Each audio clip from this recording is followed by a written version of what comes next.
A professional apology is the first step to rebuilding trust in the professional world, where efficiency and trust coexist. An apology is not a sign of weakness, it is an act of responsibility. While everyone can make mistakes, not everyone knows how to repair them well. A timely apology, delivered with sincerity and proper language, can do what strategies cannot: reopen the door closed by hurt. A proper apology doesn't just fix the error, it restores trust and revives connection. An apology doesn't erase the past, it proves we're kind enough to step into the future. In professional communication, an apology is not merely a matter of etiquette or social grace, it is a powerful marker of responsibility. When mistakes occur, many tend to deflect blame or cite circumstances, fearing that an apology would make them look weak or incompetent. Yet, in reality, a well-timed and sincere apology elevates the speaker's moral standing, maturity, and ability to build trust.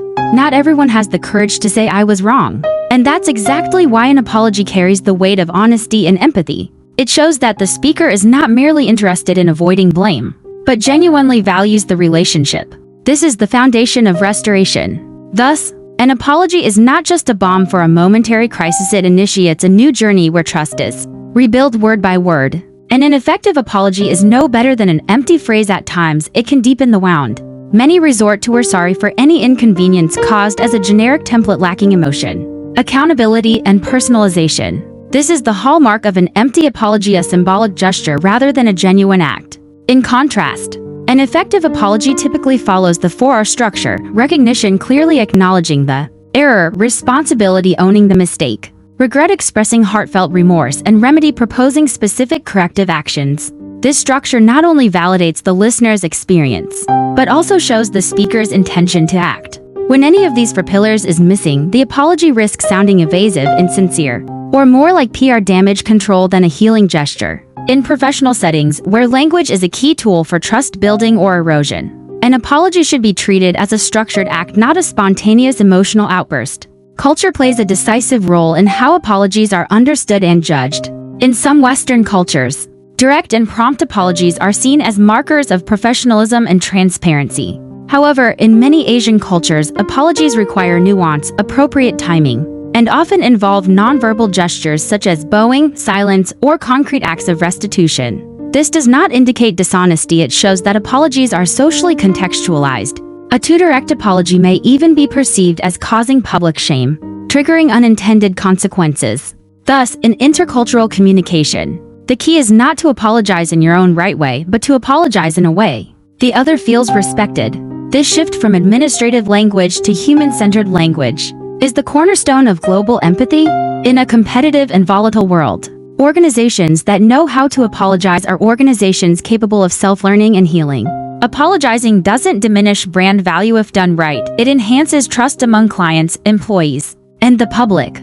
A company that acknowledges its mistakes and transparently presents a recovery plan demonstrates inner strength, ethical grounding, and long-term vision. Conversely, silence or blame shifting quietly erodes credibility. Trust once broken cannot be bought back with money. It must be rebuilt through moral integrity and real action. An apology is the beginning of that journey. An organization that cannot apologize is an organization that cannot learn, and without learning, there is no growth. A sincere apology is not an ending, it is the beginning of a healing journey. Many mistake an apology as the final step to close a case. But in professional communication, an apology is meaningful only when it invites action: the action to repair, the action to improve, and the action to sustain connection. A great leader doesn't apologize to calm public backlash, but to demonstrate commitment to rebuilding value. When employees hear their leaders say "I was wrong, and I will do better," they learn humility, accountability, and belief in the humanity of their workplace. In education, when a teacher apologizes to a student, they plant the seeds of an honest, reflective culture. In healthcare, a doctor who apologizes practices medical ethics, not just medical skill. Thus, apologizing is more than communication, it is the cultural architecture of rebuilding trust.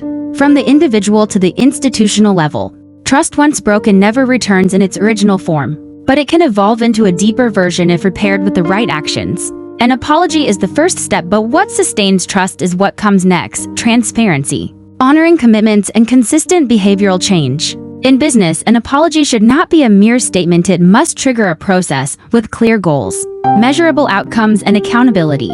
When an organization apologizes and immediately takes action, Customers don't lose trust, they often gain greater respect for the brand's honesty and resilience. New trust doesn't replace old trust, it's built on the ruins, with bricks of commitment and mortar of behavior. And if words are the foundation, actions are the architecture. Apology is necessary, but post-apology action is what makes people believe again. A well-delivered apology is the doorway to growth, healing, and lasting connection. In a professional world where every word leaves a trace, an apology is not merely a statement, it is an ethical commitment. If you believe an apology can change a relationship, start by saying it right. Like if you've ever felt the power of a sincere apology, share to spread the culture of accountable communication, and follow to continue growing through the words we choose.